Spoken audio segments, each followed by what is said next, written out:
कांता बहन की दो बहुएं थी, बड़ी कल्पना और छोटी कल्पना का जैसा नाम वैसा ही काम। सारा दिन कल्पनाओं में रहती, ना कोई काम करती ना कोई धाम।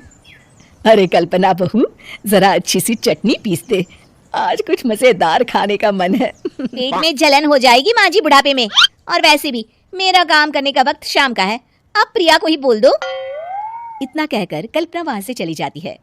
कांता कल्पना के ऐसे रवैये से काफी परेशान रहती है। मैं बना देती हूँ माँ चटनी, ऐसा बोलकर प्रिया माँ को चटनी बनाकर प्लेट में खाने को देती है कि तभी वहाँ कल्पना आ जाती है।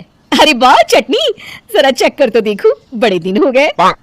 अरे नहीं बहू, तू तो रहने ही दे चटनी खाना, पेट में जलन हो जाएगी। इतना कहकर कांता और प्रिया दोनों हंसने लगते हैं। कल्पना सारा दिन या तो मोबाइल में यूट्यूब देखती या फिर सोती रहती। उसका कमरा भी बिखरा और गंदा रहता। एक दिन कल्पना का पति अशोक उससे कहता अरे कल्पना, जानवर भी उस जगह को साफ कर लेता है जहाँ वो बैठता है, तुम तो इंसान हो, कैसे इतने गंदे कमरे में रह लेती हो? देखो सारा सामान यहाँ वहाँ बिखरा पड़ा है। ज्यादा अपनी माँ का बोल ना बोलो। हाँ, कमरा तुम्हारा भी तो है, गंदा लग रहा है तो साफ कर लो। नहीं, तुम्हारे साथ मैं कैसे जिंदगी बिताऊंगा? इतना कहकर अशोक वहां से चला जाता है। कल्पना बस खाना खाने कमरे से बाहर आती और फिर से कमरे में चली जाती। इससे कांता बहन काफी परेशान रहती। एक दिन प्रिया कांता से कहती, माँ, मैं सारा दिन काम करके थक जाती हूँ, आप कल्पना दीदी से कहिए ना कि सुबह और शाम का काम बांट ले, मैं तो अब सिर्फ एक वक्त का ही काम करूंगी। हाँ। अरे तू वो भी ना करना, एक बहू तो काम चोर थी ही, दूसरी भी आ गई काम ना करने के बहाने लेकर। प्रिया का पति रमेश आ जाता है। माँ, मैं देख रहा हूँ भाभी कोई काम नहीं करती, प्रिया सारा दिन घर और रसोई का काम करती है, अब कुछ करो ना माँ। कांता मन में कुछ सोचती है और कल्पना के पास जाती है। कल्पना फोन पर मेकअप करना देख रही होती है। कल्पना, तुम सारा दिन बस मोबाइल देखती हो, घर का कोई काम भी कर लिया करो। प्रिया सारा दिन काम करके थक जाती है, आज से मैंने फैसला किया है, एक वक्त का काम तुम करोगी, सुबह का खाना तुम बनाओगी और रात का प्रिया। आप लोगों ने काम को हवा बना रखा है। अरे पता नहीं, थोड़ा सा ज्यादा काम करने में आप लोग घबरा क्यों जाते हैं? हाँ, बहुत ज्यादा प्रिया की तारीफ मत करिए मेरे सामने, बड़ी बहू तो मैं ही रहूंगी। मैं कुछ नहीं जानती, कल सुबह मुझे वक्त से खाना चाहिए, रसोई में आ जाना, वरना कल से तुझे खाना नहीं मिलेगा। अगली सुबह कल्पना रसोई में नहीं आती है। वो देर से सोकर उठती है और बाहर आकर कहती है, अरे भूख लगी है, आज खाने में क्या है?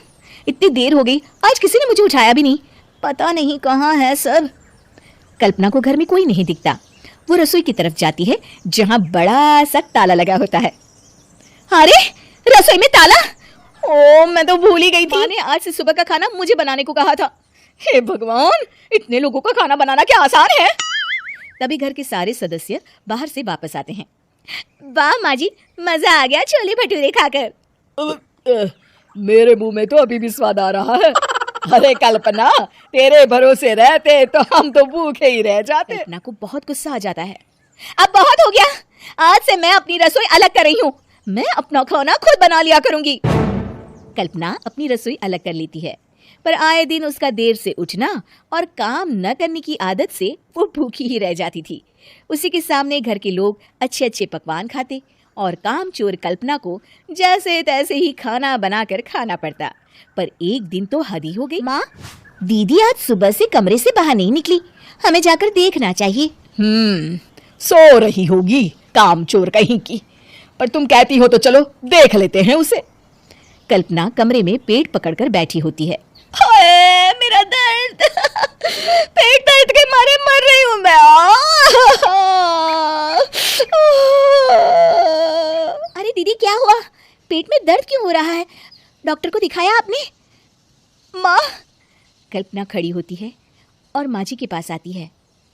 मुझे माफ कर दीजिए, अब से मैं सारे काम में मदद करूंगी, कभी आलस और काम चोरी नहीं करूंगी। हाँ हाँ, वो तो ठीक है, लेकिन अचानक क्या हो गया जो तू काम करने को तैयार हो गई? काम चोर कल्पना। लगातार बासी और उल्टा पुल्टा खाना खाने के कारण मेरे पेट में इन्फेक्शन हो गया है, काम ना करना पड़े इसलिए मैं 2 दिन का खाना एक दिन ही बना लेती थी।